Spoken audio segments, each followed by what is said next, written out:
My name's Hannah Hansen, and this is my purpose module interview. It is March 26th, and then this is the director of the OMYGA, so Orlando Minority Youth Golf Association, Mr. Ken Harris. Hello. And Here's my business card. Thank I'm you. actually the assistant director. Oh, the assistant director. Okay. So I use this interview because you're a volunteer coordinator. So what would you say your current job title or position would be? Well, as I mentioned, I'm the assistant director of the program. Okay. And how long have you been in this role? I've been in this role, I think, 10 years or more. Time goes so fast. Why did this type of work interest you, and how did you get started?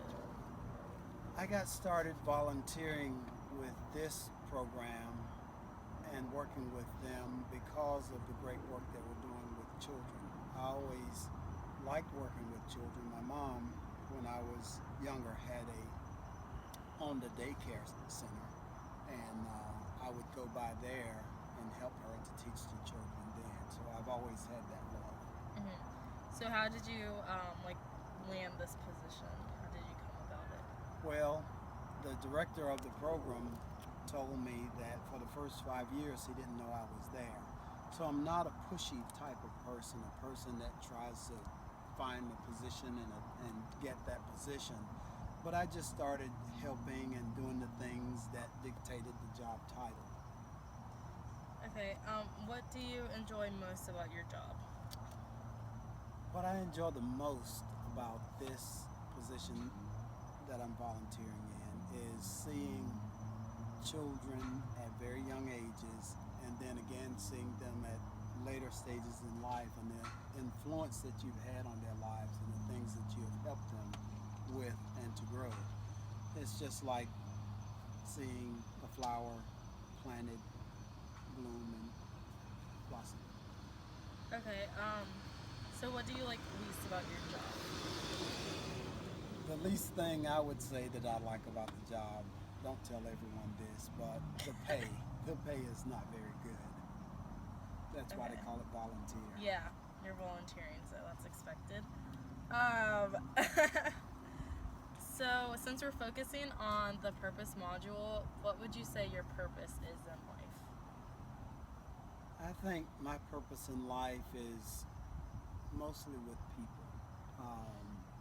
Helping people mend broken relationships, helping people grow out of bad situations, helping to solve problems that are caused with individuals and their odds. I think that's really my purpose, is just helping people. Okay, that's very similar to my purpose.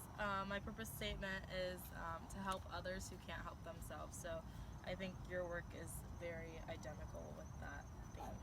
I think it is, because most people cannot help themselves. They just can't see far enough to say that this is what I need to do or not need to do. And most people can fall into traps and things in life that will slow them down. So that would be a good purpose. Okay, so how does this style impact your work? Meaning, working with others can be challenging, supportive, helpful, frustrating, and working independently can be lonely, empowering, difficult. How do you view the style that you work in? I think the style that I work in can be difficult. It can be difficult because you start to help a child and they start to grow. You see them start to make changes, and then all of a sudden the parents have a problem and they're not there. That's the difficult thing about it. But it can be challenging.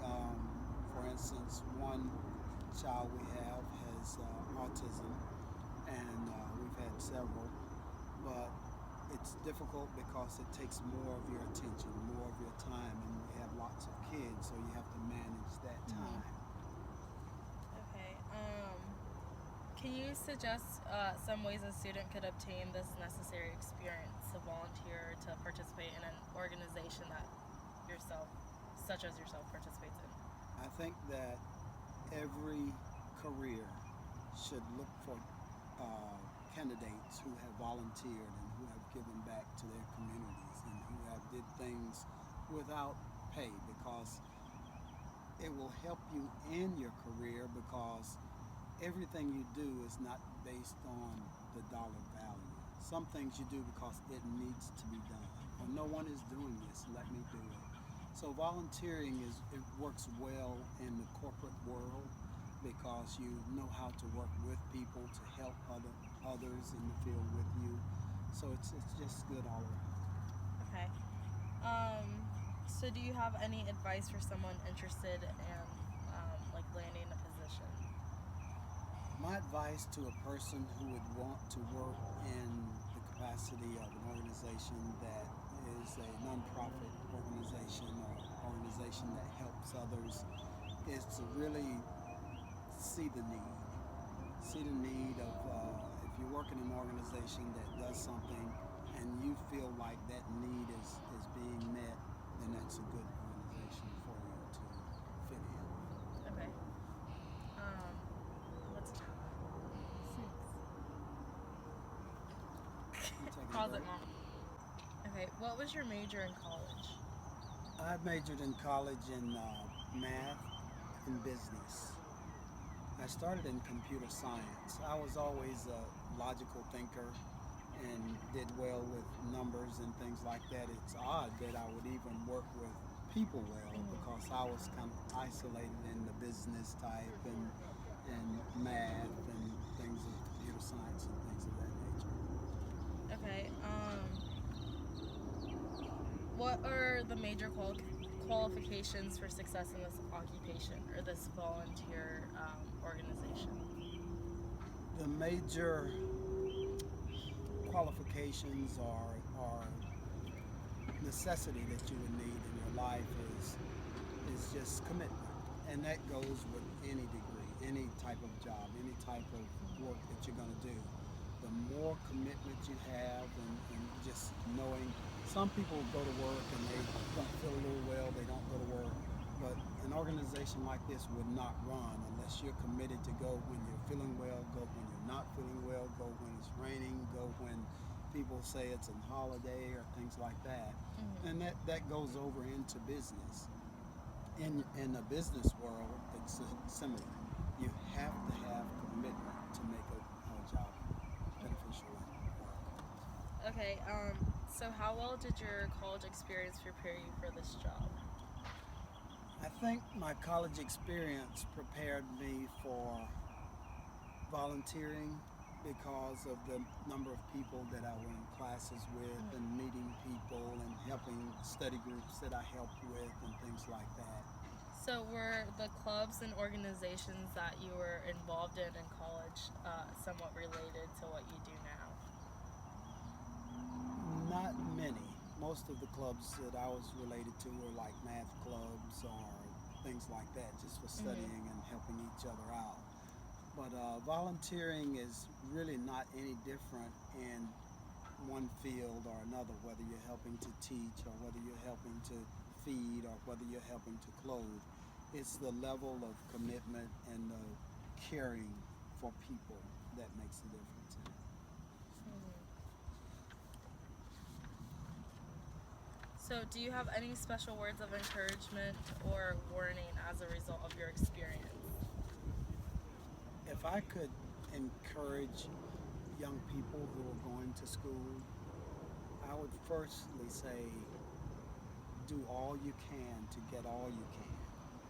Then I would change into more of something that would help in this volunteering or in any career. And I would say, learn to build bridges, learn to meet as many people as you can, learn to build relationships. That's what makes our organization work, the relationships we build. We build relationships with the city, relationships with business owners, and those relationships is what sustain us. And that's the same way with any career that you go in. The more relationships you build, don't burn bridges. When you have to leave somewhere with on a good note and help. Even if you have to go back, you can. So I think that relationship building in careers and volunteering in your daily life is what makes you successful. There's always been said it's not what you know, it's who you know. So it's good to always know more people. I think I was told in college too, when I came, is to have an inner circle of people that are my close friends and associates, but have a large group outer circle.